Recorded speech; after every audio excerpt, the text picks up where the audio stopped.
So here we are in a train yard in Los Angeles. We got our whole cast here, and we're having a good time.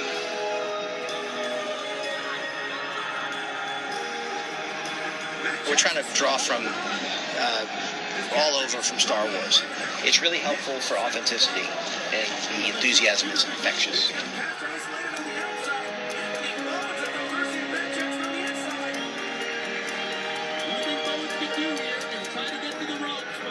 I've always been a fan since I was little, and I'm surrounded by other people who are fans too, and it's been a real treat.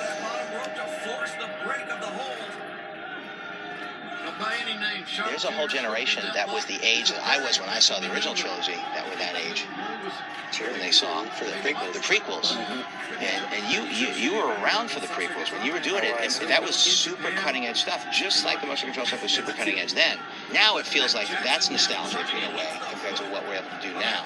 Yeah. You had to re-engage with Star Wars after people hadn't seen it for how long since the original trilogy? Return of the Jedi was what, 1983, and then 99. I was in high school. I was an usher at the Arcades in Flushing when that movie was playing. So I went from being a kid for the first one, by the last one I was already with the Ewoks and everything. I was sort of, it was no longer my main focus, you know. I sort of had moved on to the Mad Max movies and the Road Warrior, that kind of stuff. So what was it like to, I mean, did you ever talk about these things when you were working on that? Like what was Star Wars, or was it just always George's vision and he knew exactly what he wanted to do? I was very inspired to enter the industry because of Star Wars. In fact, I was 14 when Star Wars came out, and started to think a little bit about what I'm going to do with my career. And you know, there's mechanical engineering and maybe architecture, and then Star Wars came out, and suddenly there's all this exciting new stuff happening in entertainment. And it was really energizing and inspiring, and that pushed me over the edge to want to go into the industry.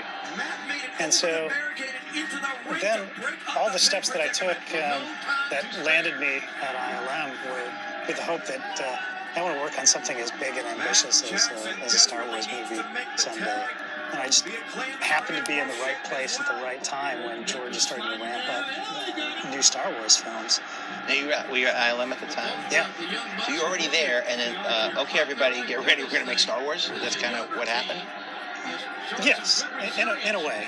So everybody's working at ILM, loves Star Wars, never thinking you're going to do Star Wars again, and then George walks in and is like, okay, we're going to make 3 more Star Wars movies. we had company meetings annually, and George would address everybody and take questions, and inevitably every year somebody would ask, well, what about Star Wars? are you doing more Star Wars movies?